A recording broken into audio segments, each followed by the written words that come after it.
All right, stand by. We're going to call to order the best Rotary Club in the... All right, do we have an invocation? Eric, we have an invocation. Yes, please bow your heads. Heavenly Father, we live in a broken, warring, and divided world.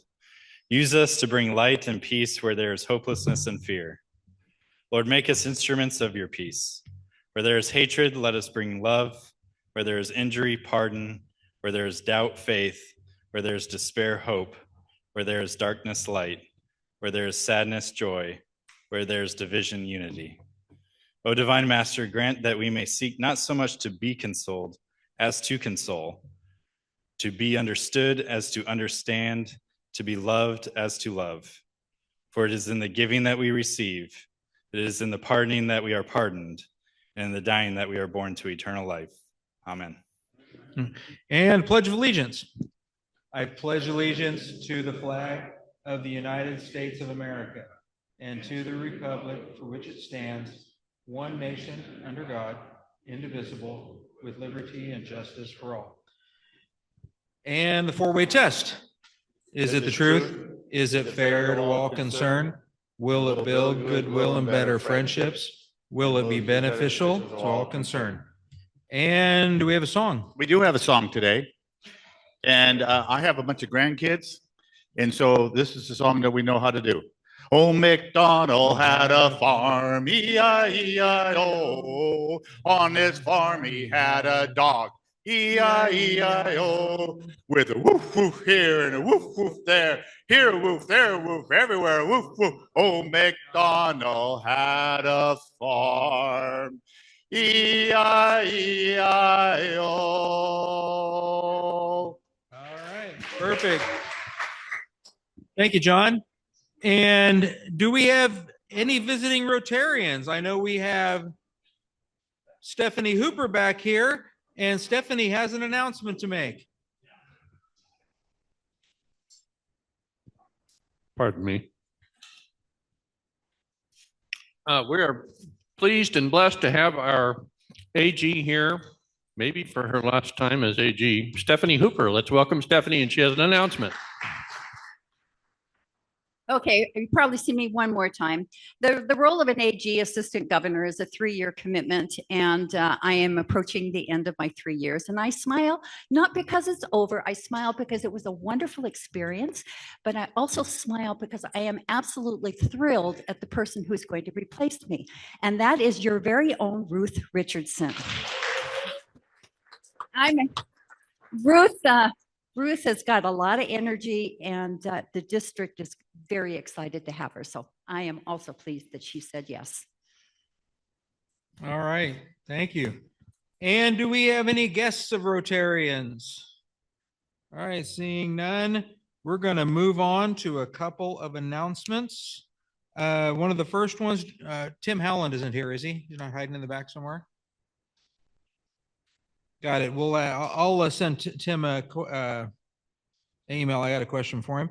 And Travis asked me to put out the word that today is the last day for the survey that he sent out. Sorry I missed his meeting last week. Sounded like it went pretty well. And he's a whole lot more tech savvy than I am. His little surveys that he puts out where you can take pictures of QR codes and respond. That's quite a level or two above my tech ability. Mark Venn and wanted an announcement made that the Paul Harris nominations, when are they? Is it today or just this week? Today. Today is any nominations for Paul Harris Awards are due. So if you got anything, make sure you forward that to him. We have I'm going to be dropping off just a few things down at the food pantry at the high school after this. Monthly teams should be finalizing their live auction items now, putting things together. No, they shouldn't. It should be done. Scratch my last. There we go. And we're still winter. How long before silent auctions are needed in? So But if you want to stay in the good graces of your assistant governor incoming and everybody involved, like Danny back in the back, I would not wait until the last week beforehand to drop things off, but that can happen. Let's see, we've got our May 7th work party at 4 p.m. There is no noon meeting that day. There is no noon meeting that day. Do I need to ask one more time, Ruth? Or is that just no noon meeting on May 7th? We're going to have just a 4 p.m. delivery bar set up and such. And then May 8th, as usual, set up all hands on deck, and there'll be more information about when, where, what, and how we're going to accomplish that. We have a board meeting coming up next week on Tuesday, April 14th, 5:30 p.m. right over here at the Senior Center. And then May 16th, if you can put this on your calendar for a future event, we've got the Rotary International Epic Day of Service. We're going to be at the YMC Camp Anderson, and we're teaming up with local clubs to tackle mulberries, unload mulch, prepare beach sand, work on some trails, and hopefully it'll be a wee bit drier than it was last year. Those that went last year, it prompted me to go out and buy rain gear after that because we about drown out there working out at the food bank. And do we have anything from the floor? Any announcements from the floor? Hearing none. All right. And we had a visioning meeting. Travis had a visioning meeting here about a week and a half ago. And one of the things that came up is, and something that we have not done in a bit, is member talks. So I'm going to be soliciting folks to do a member talk for some of the meetings that we got coming up, especially the ones where we got a few things to talk about with the board meeting, but for the most part, we want to use that as kind of a kicking off point and for just, I guess, just having a really good meeting, getting to know some of our fellow members a little bit better. So I'll be looking for that in the next couple of weeks. And one question before we get started, I'm going to do a preemptive Sergeant at Arms thing. Who dropped the burger on the floor in the back that landed face down? If you know who you are, you don't have to confess, but you do need to cough up $1 because I was back there. It was very pretty. It was like a Jackson Pollock painting on the floor, and it apparently landed mustard and ketchup downward. So if you're the guilty party, you don't have to confess, but if somebody knows and wants to rat them out, that'd be awesome too. So let's get that taken care of. And then with that, we're going to move in. Do we have a raffle? We have a raffle.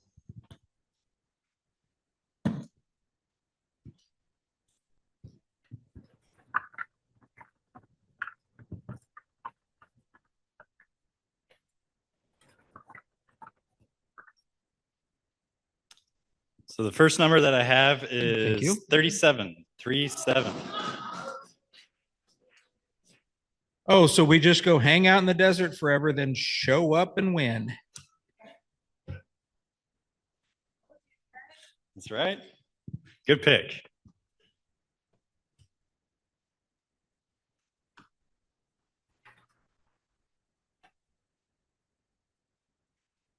$22. Hey, we got a lucky table going on.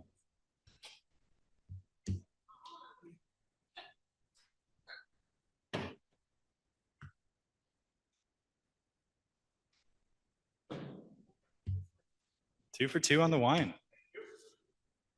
And then last number here.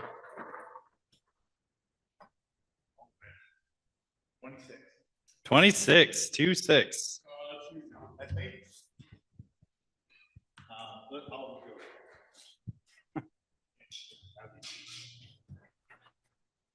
A little bit of collusion. Lucky number 7. Who's 7? No one? 7?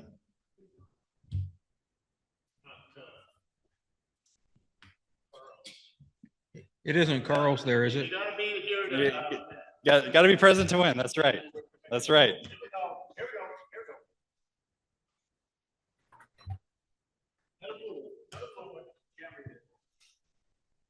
Number three. Number three. Here we go. Hey. He's a risk taker.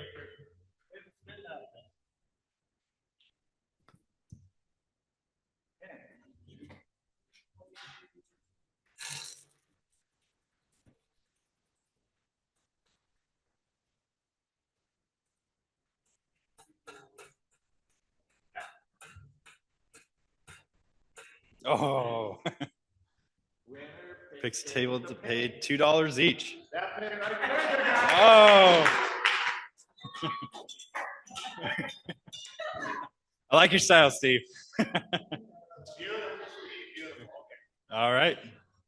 Sergeant at You're Arms. up. You got your sergeant at arms. Okay, team. All right. So I got a few fines, a couple little things here, but then I will go around each table. I want at least one happy buck from each table. Okay. All right. Where's Carl? Okay, Carl, you can't come to the and sign in. So and then leave and then come back. I mean, is he in or he's out or whatever?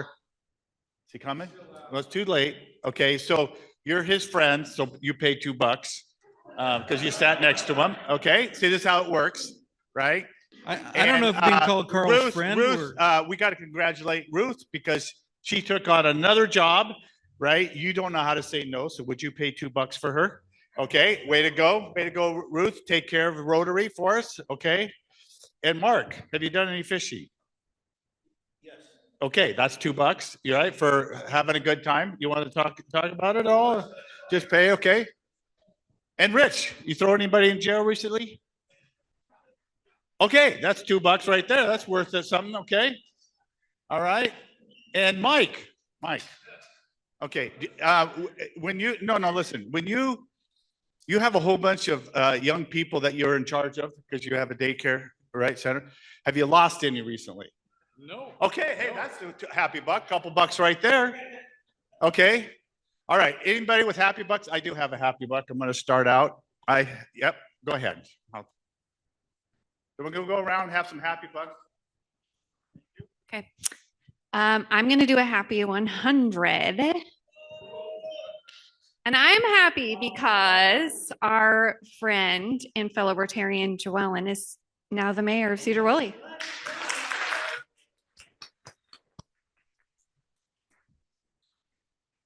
You're gonna but I only have a happy 5 because it is her anniversary today. We've had Tiffany with us for 1 year now. Okay, how about this rule? Anybody? John? Daryl? Anybody? No? We're all happy. Okay, well, then pay $1. We're all good. All right, how about this table? Oh, we got happy, right? Well, today I got happy 200.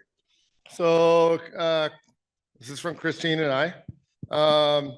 We did a thing. We ended up getting married in Vegas. So pretty wild, but it just kind of hit me. It's like,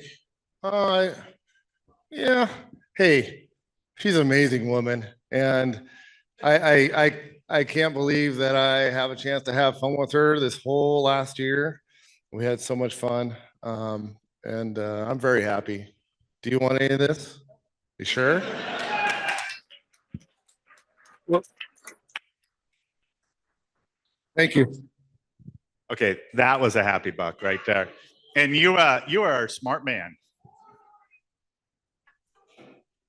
I have a happy 20 because I could not be more happier for these two.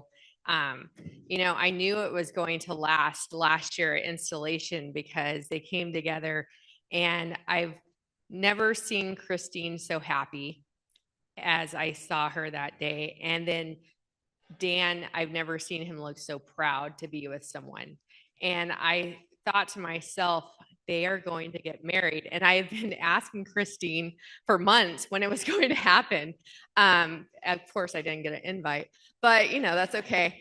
But she and Dan make a beautiful couple, and they are just the best. And I am so happy for them. So congratulations. Okay, any other happy bucks? Because we are covered. Oh, you guys already paid, so you can just give me the happy buck. You already got taken care of? I got 10 happy bucks, mostly because I realized I had $10 in ones, and guys really shouldn't carry $10 in ones. It gives the wrong impression. But end of the month, my son just purchased his first house again.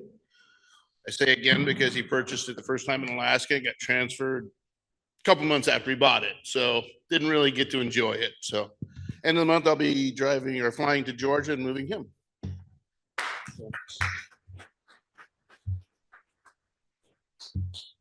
Yep. Rich.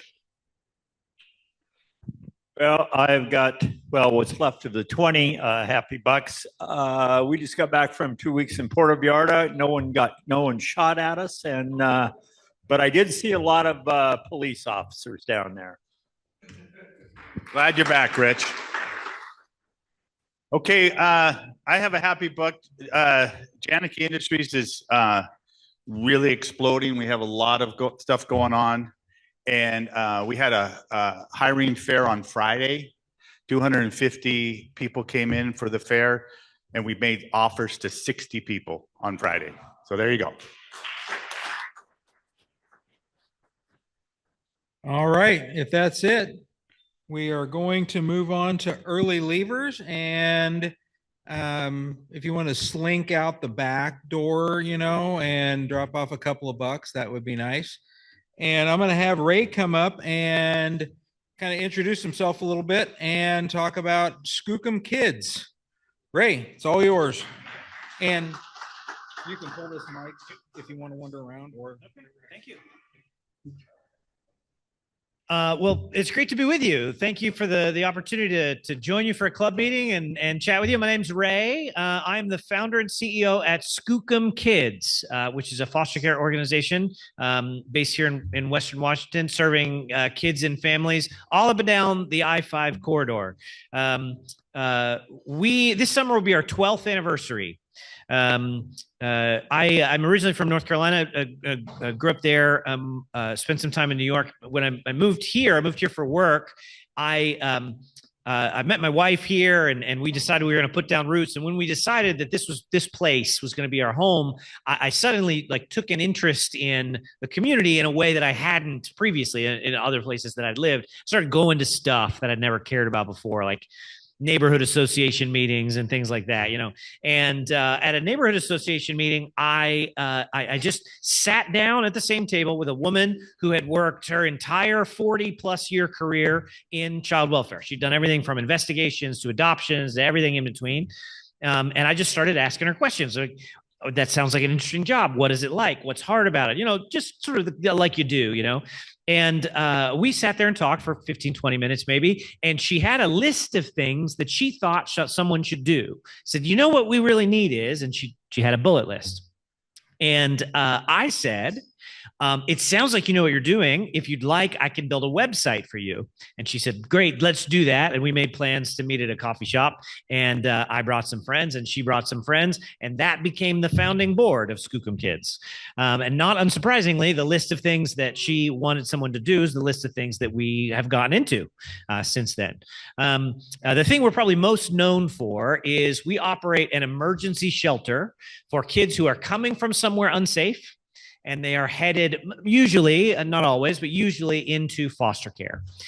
These are kids whose parents are doing the best that they can, the best that they know how to be a good parent, but some combination of poverty, mental illness, substance abuse, domestic violence is kind of in the way, right? It's sort of preventing them from being the kinds of parents that they would like to. And right, someone gets concerned, makes a phone call, CPS gets involved, and right when things are serious enough, CPS will work in partnership with law enforcement, remove children from that situation and take them to a foster home. The problem is That usually happens in the middle of the night. And that is a very inconvenient time to place kids in a foster home. So what was happening at the time is that kids were a lot of times spending the night in the CPS office, just kind of hanging out around social workers who are sort of trying to figure out what's going on in their case and trying to make sense of the situation and trying to figure out sort of where kids are going to go from there. And so her name is Lori. Lori, who I met at that meeting, said, you know what would be really great is if we had a place that was sort of set up to care for kids and give kids a great experience. And they could spend a few days there while Lori and her staff were figuring out what would happen next. And so that's what we built. It's called The Landing. It's been open 24/7, taking care of kids consistently since then. We see about 4 kids a week that come to stay with us. There's a natural sort of seasonal ebb and flow to it. Some years, some weeks it's a lot busier. Some weeks we won't get called at all. This last Christmas, the week of Christmas, we had 13 children come to stay with us at some point during that week. We were changing sheets and with the CPS staff on speakerphone, right? Talking about when the next group of kids' arrival was going to be. And then until yesterday, we hadn't been called in a couple of weeks, right? And then there are now a group of 4 kids there right now. So that's The Landing. It addresses this what we call the 72-hour problem, which is a phenomenon where the first 3 days that kids spend in foster care are really volatile and a lot of change and chaos. And the chaos in the case, we believe, doesn't necessarily need to mean that there is chaos in the life of the child when a program is sort of well fit to addressing that specific problem. But the magic of The Landing is that it's predominantly staffed by volunteers. So men and women from all across the community who know that this is important, get a background check, get some training, and they put themselves on the schedule for a few hours each month to be available when kids need to be cared for. I tell people The Landing works just like a volunteer fire department. A full-size, fully staffed volunteer team is about 80 people. We're just under 70 volunteers just right now. So making it work, but always sort of looking for more folks to get involved. One of the reasons why we have sort of a challenge holding on to volunteers is that inevitably our very best volunteers decide they want to do a little more and go on to become licensed foster parents. So that's also a thing that we do is train, support, train and support families who want to do the job of foster parents. So we work with a group of about 75 foster homes within a 1-hour drive of our office in Bellingham who are doing that job of being foster parents. Most recently, we've gotten into what I call alternatives to foster care, which is, imagine CPS goes out and checks on a family and things aren't great. Everyone knows the situation isn't ideal, but it doesn't quite rise to the level that would justify taking the dramatic step of removing children. But somebody should do something. Well, we are the somebody, and the something is imagine a family therapist who makes house calls. So there's a group of folks on our staff who they carry cases just like that. After CPS leaves, often it's one of us who is the sort of next knock on a family's door. And we're saying, hey, that was weird. How can we help? Right? And we spend months or weeks with the family sort of helping them to do whatever it is that they need to sort of build stability in their life and create an environment that's sort of well fit, a home that's sort of well suited to the kids who are growing up there. So that's Skookum Kids and what we get up to. I love answering questions. If there are folks that are curious about things related to foster care or Skookum in specific, yes. Oh, there's a roving microphone. How handy. Yeah, you guys are way back there. Yeah. Yeah, I was involved with a leadership sketch project about a decade ago, and we worked really closely with DCFS. And I remember kids coming in late at night because we were redoing all the rooms, and they had totes of clothes and things that they could give to kids because they came in with sometimes nothing. Yeah. Are there things that you guys need and collect regularly that something like somebody could do as a small project? What are your needs from folks like us? Yeah, great question. So you're right. Often kids, they're being picked up from school, or it can be really the moment where sort of they're removed is there's sort of a lot of things going on, and often sort of getting the kids' stuff is the sort of lowest item on the priority list. So kids often arrive to us with just sort of the clothes that they're wearing or whatever someone was able to grab. And so, yes, we are sort of well stocked in sort of every age and size, both clothing and like all the stuff that you need, right, to take care of kids. And periodically we do sort of a sort of deeper inventory and identify what the gaps are in our sort of equipment and supplies. And it is helpful at those times for groups to sort of do drives or what have you. We take care of kids at the landing. I mean, all ages. So the youngest we've ever cared for was a 3-day-old, came to us straight from the hospital. Oldest we've ever cared for was a 17-and-a-half-year-old. He's a big, like 280-pound, 6'3" kid. He was the starting fullback on his high school football team at a school in Seattle. And he and I sat at the kitchen table at the landing and on the phone with his boss on Saturday morning, trying to help his boss understand why he was going to miss work. And he had come into foster care with his 3 younger sisters. So we get all ages, and every kid sort of in every shape and size has different needs. We try to make sure that whatever kids lack, they get it while they're with us. And that when they move to a foster home or to a relative's house, they go there with a suitcase sort of full of clothes and supplies that sort of fit them. Yeah. Others. We had a lucky table. Now we have a question table. I love it. So I'm not sure everybody understands what's the process to qualify as a foster kid? How does that all work with CPS and with all the process?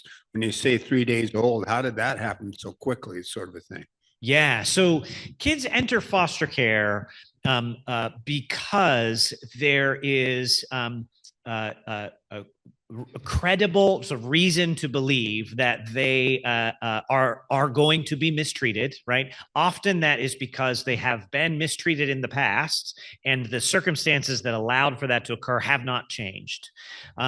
Or if there is not a caregiver who is ready and able to care for them well, right? So the 3-day-old, a good example of that would be often that sort of infants that we care for are kids whose parents are drug addicted when they are born. And, you know, I mentioned sort of poverty, substance use, mental illness, and domestic violence. Those things individually, none of them is child abuse. However, in some combination, they often create the conditions where children are mistreated.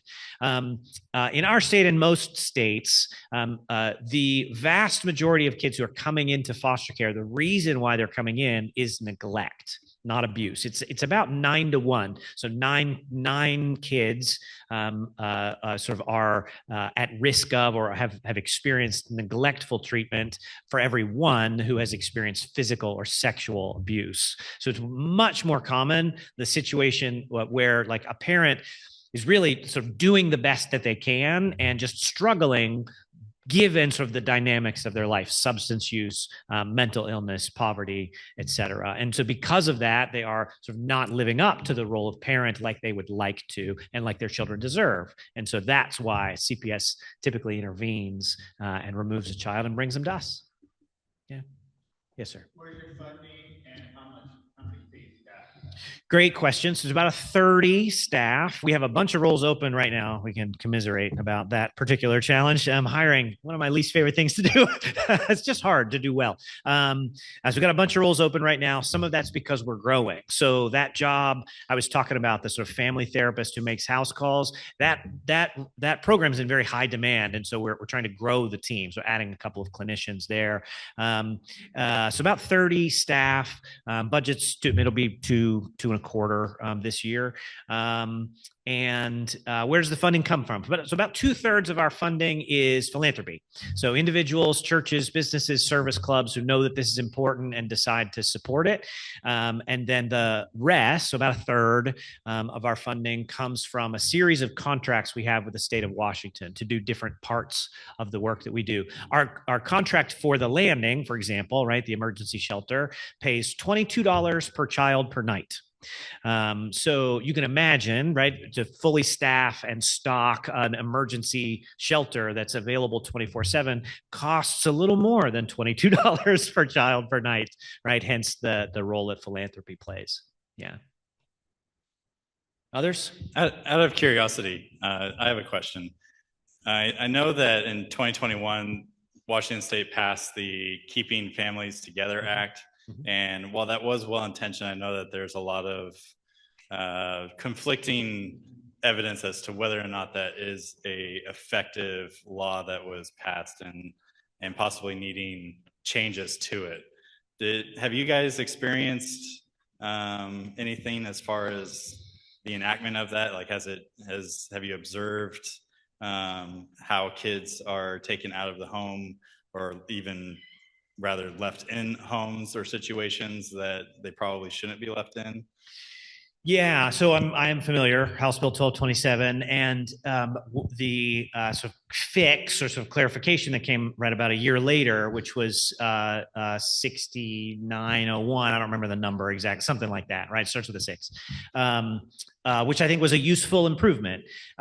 What we experienced sort of right after that bill passed, so the intent, right, of this law was, the way I would interpret it is that there was sort of a growing belief that we were overusing the instrument of foster care, and that in fact, some of these alternatives that I describe are really a better intervention in a lot of situations where historically foster care has been used, where we have sort of removed a child and placed them in foster care. Actually, we've got a lot of other tools we could use, and we should sort of make better use of those tools. And so that's how I understand the purpose of the bill. What we experienced was sort of a transitional, sort of turbulent period where the investigative staff and the courts in some parts of the state kind of were working to understand how to interpret, right, what that bill actually accomplished, and sort of how to act in that sort of new statutory environment. And it created a lot of like, we went through a stretch there, it was like 18 months or so, where there was a lot of like quick removals and then return homes, right? So that typically doesn't happen, that a kid will sort of come to stay with us at the landing and then go immediately back to the home that they were living in, right? That's real odd, right? Over 12 years, that just has happened a handful of times, other than that one 18-month stretch where courts and the investigators, et cetera, were trying to get on the same page about how to do, right, the Keeping Families Together standard. And like we had in that stretch, we had a bunch of sort of removals and then quick return homes. And then things kind of stabilized. Some of it was the fix, right? So which sort of clarified for the courts how to think about the presence of fentanyl and how dangerous that is to a child. I don't know that it's like all the way right yet, right? But like 1227 alone, there was this sort of turbulent period, and then 6109, the fix did seem to like stabilize the environment.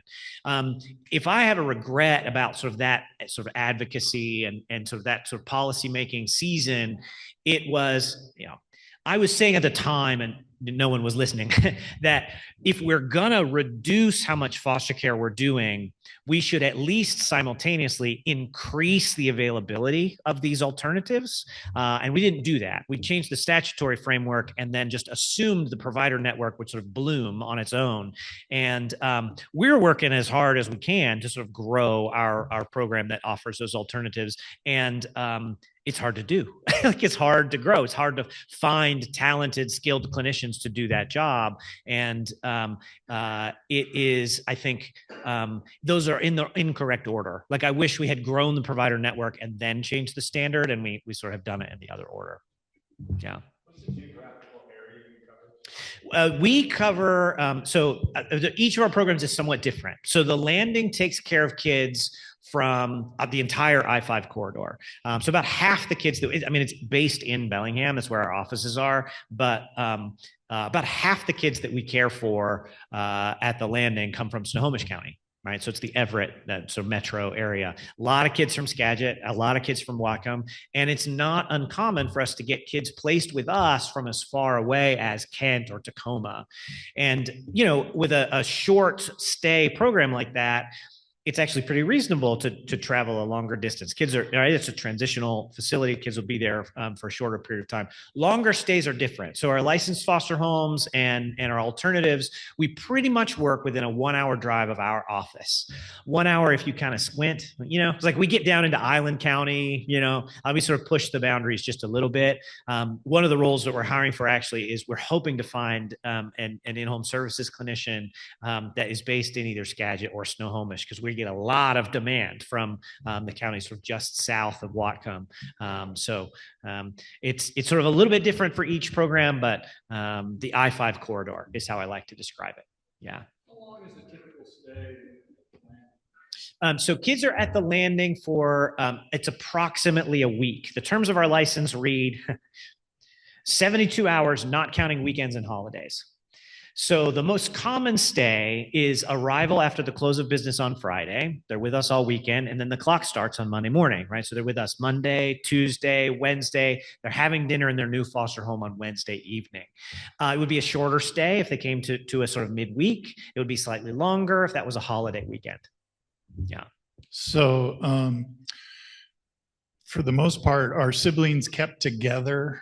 Oh, yeah. You attempt to do that. And then once their time in foster care is up, what's the process for reintroducing them into their families? Great question. So sibling sets are another big reason why it's important to have an emergency transitional facility like the Landing, because right when sibling groups come into foster care together, right, three siblings, 4 siblings, so a larger group of siblings, it is actually fairly rare to find a foster home that has that many open beds in the correct configuration, right? Ages and genders and things that can care for a large sibling group like that together, especially if you're looking for them in the middle of the night, right? You're looking for a licensed foster home with 4 open beds, right? And you want them to answer the phone at 3 o'clock in the morning, right? That's a tough ask. But when an emergency shelter like the Landing is in the picture, you've got a few more days to work. And there are actually plenty of foster homes that are well suited to caring for large sibling groups if CPS staff have the time to look. And so a few years ago, the Washington State Institute for Public Policy did some research about outcomes that are produced by facilities like the Landing, like ours. And they found that when kids stay at the Landing, a large sibling set comes in, sort of, they enter foster care by staying with us. 93% of the time are the siblings placed together in their next placement. It's less than half, right? Less than 50% chance that siblings will be placed together in their first placement when an emergency shelter is not part of the picture. So really big sort of effect on the experience that sibling sets have. And then you asked me another thing. Oh, reunification. Yes. So kids spend, so the average length of time spent in foster care is 22 months. So it's about 2 years, right? That a kid will spend in foster care. Some are longer, some are shorter. The purpose of foster care is to keep kids safe while parents get safe, healthy, clean, and sober. It's supposed to be temporary, right? The goal is that parents get right and kids can move home. So reunification is the objective. Now, our ability to accomplish that, right, is a little bit like how effective can we be at helping parents overcome things like addiction, right? How effective are we at doing that, right? It's a great question. The very best substance use disorder treatment programs are at efficacies between 60 and 70%. And so because of that, the statewide average for reunification, successful reunification, is about 60%. So in Washington State, the just sort of chances that a kid in foster care eventually moves back to their family of origin is about 60%. However, we approach things at Skookum a little different with our foster homes. We on purpose build a relationship between the foster family and the bio family. What that does is a few things. First of all, there is a safe, healthy adult in the life of the parents, rooting for them, cheering them on. Then they also are connected to and aware of their child and what's going on in their child's life. Now they've got a reason to get safe, healthy, clean, and sober. And so because of that, reunification rate for kids placed in homes that we license is 87%, which is an improvement we're really quite proud of. Somebody's going to need to give me the hook. Who's watching time? I'll do this all day. Last one. Yes, sir. I'm assuming that at times you probably have children who come in who are the ones creating some of the problem, if not all the problem in the family. What percentage would that be, and how do you handle that? Yeah. So, I mean, kids, many times kids in foster care have big behaviors. And sometimes those behaviors sort of exceed their parents' ability to care well for them. And because of that, CPS gets involved and then brings those kids with big behaviors to us. And that's what the training's about. So there are sort of a lot of really effective evidence-based ways to manage kids with big behaviors. And our staff are really good at it and are really good at teaching and supporting volunteers how to be good at it. Are there kids that sort of exceed our capability? Of course there are. And we get pretty savvy in our partnership with CPS at identifying which kids are going to be successful sort of in our care and not that we get it right every time, right? There's certainly kids that come to stay with us that we learn, ooh, this is a little much, right? A little more than we can sort of do a good job handling. And so what we do in that case is sort of give CPS a heads up and say, you know what, 3 days, not counting weekends, 72 hours, not counting weekends and holidays. I don't think we can do the full duration this time. Can you sort of have the next place worked out in 24 to 48 hours, right? But those times when we cry uncle like that are fairly rare. We've got a really, really good team. And we sort of have a strong partnership with CPS worked out where we sort of get smart about which kids we say yes to. Wonderful being with you. Thank you so much. I love sort of a chance to anytime I get to sort of talk about foster care and sort of how it works. So really appreciate the sort of questions and the chance to chat with you.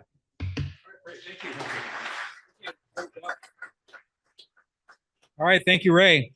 So before we conclude here, I wanted to thank Stephanie for being here today. Thank you, Stephanie. And congratulations to Ruth. Let's give her a round of applause again.